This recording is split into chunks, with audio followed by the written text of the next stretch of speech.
many bald eagles on our trip.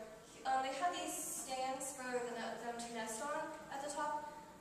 There's a nest with a bald eagle on the branching around it. Here is a blackback gull among some herring gulls. The blackback gull is the one in the middle right there, and these are herring gulls.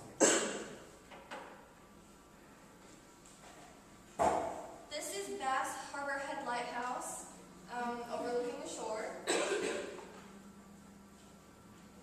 My sister's hair didn't exactly agree with the weather conditions in Maine.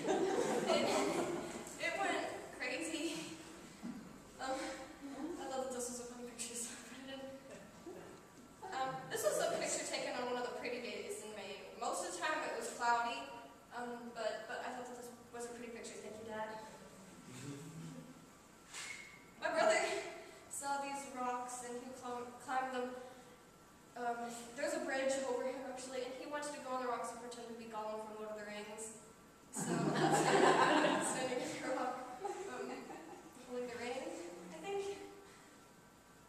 This is the precipice. We came back here many times. There were peregrine falcons nesting on the cliffs. We actually did see the peregrine. We did not find the nest, but we saw the peregrine falcon. It's right there. But we came back here many times because Grandpa fixed himself in the place. My mom and my parents and I went to this place called Stewman's Lobster Pound, and my mom got a lobster and it had a barnacle on its face right there, and she ended up naming him Barney before she ate him. But